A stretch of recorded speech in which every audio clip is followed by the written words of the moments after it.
Very good evening and a warm welcome to tonight's edition of KTN News, where, as always, every Wednesday we come live to you from the ever-busy KTN News newsroom. My name is Lynn Wachira, and to the sports news now. Athletics governing body, Athletics Kenya, has requested the Ministry for Sports to intervene and ensure that Kenya enters a team to the Youth Commonwealth Games. This is after the National Olympic Committee withdrew from the tournament without citing any reasons or without saying why they withdrew the team. Athletics Kenya had started preparing young athletes in various counties, and the untimely withdrawal has left many hopeful youngsters disappointed. AK President, retired General Tuwei, urged the Ministry for Sports to ensure that AK would be able to select the youth team and enter it directly into the event without going through knock, in order to accord the budding athletes an opportunity to participate in the international feat. General Tuwei was speaking during the official opening of the Residential Training Cup for Kenya's World Cross Country team. That is a very sad situation. It is the first time that Kenya is going to miss to compete in the Commonwealth Youth Games. A chance that would give some of these young athletes who are coming up under 18 to go and to get some exposure out in the national arena. This one is part of the problems that I have mentioned earlier about NOC, making decisions as if it is a country unto itself. This one must stop, and I really want to assure you, we'll do whatever is possible with the authorities to make sure that we do things in a way that is good. On to some football news now. Coastal-based side Bandari FC is hopeful that they will lift the 2017 Kenya Premier League title. This team will kick off their Kenya Premier League campaign this Saturday against newly promoted Nakumatt FC. Francis Mtalaki with more details from Mombasa. And moving on to some football news now. Coastal-based side Bandari FC is hopeful that they will lift the 2017 Kenya Premier League title. This team will kick off their Kenya Premier League campaign this Saturday against newly promoted Nakumatt FC. Francis Mtalaki with more details from Mombasa. After finishing at position 11 on the log with 37 points last season, Bandari FC has set its eyes on becoming 2017 Kenya Premier League champions. Paul Nkata, their Ugandan tactician, will however begin the 2017 Kenya Premier League campaign without three of his key players, as the title-winning coach launches an onslaught for a third title in 2 years at his home. Kuchukua kikombe nafikiri hiyo ni lengo ya kila mtu, kila ambaye anacheza kwenye ligi. Sisi hatuwezi tukajitoa katika hiyo. Lakini the most important thing tuweze kuperform vizuri zaidi hata mwaka juzi. Tuweze kuchukua Go TV ambayo tulipoteza mwaka jana, tulichukua mwaka juzi, mwaka jana tukaipoteza. The boys have catched up with our philosophy, and we expect them to give us something good.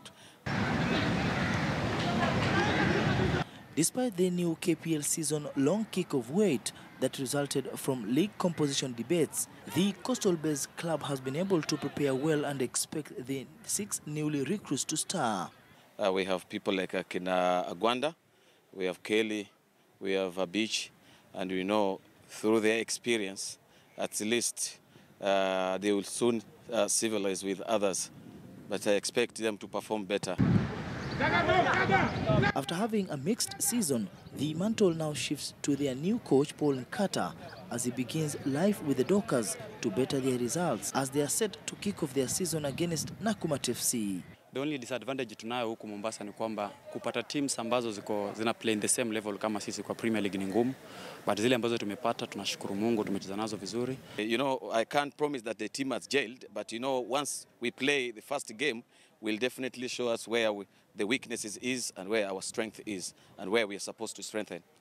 Bandari will begin their 2017 campaign against newly promoted Nakumatt FC here at Baraki Sports Club. Francis Mtalaki, KTN Sports. As the world celebrates the International Women's Day, we take you to Kibera, where a soccer academy has talented girls get a chance to pursue their education through football. The school has helped more than 200 girls in the area. At the heart of the largest urban slum in Africa lies Kibera Soccer Academy, a high school which also doubles up as a football academy. Through being in Kibera Girls Soccer Academy, they are being motivated to put in more effort, and apart from that, you also get to specialize on your talents. The school, which started in 2006, has a unique program which integrates soccer and normal learning. Dozens of talented girls from the area have benefited from a full scholarship program, including 16-year-old Khadija Shivaki and Penina Kanule. I came to this school because I knew, apart from my education, I was going to improve on my talent. That's why I decided to come to this school. Sometimes we ended up losing our best strikers, best midfielders, defenders to pregnancy, early childhood labor, and even some used to get married at early age, just because the parents of that during that time they could not afford to take these girls beyond primary school. From the school team, players graduate to the senior team, which participates in the Nairobi Regional League. Out of the 25 girls I have, 16 made it through to employment. So the rest are still undergoing training, and hopefully by end of this year, I'm looking forward to having all of the girls, with alternative livelihoods beyond the soccer. Kibera girls soccer team had a wonderful season in 2016, winning the Nairobi West League among other trophies. It is all geared in curbing and nurturing talent, and with that gives the young girls in Kibera a reason to smile. Abula Ahmed, KTN Sports. And well, that does it for tonight's edition of KTN Sports. My name is Lynn Wachira. Do have a very good night. I hope you did enjoy this viewing, and be sure to keep it KTN. That is KTN Home, where Moses Wahisi, Robin Toskin will be up next with the analysis of the Champions League featuring Borussia Dortmund and Benfica.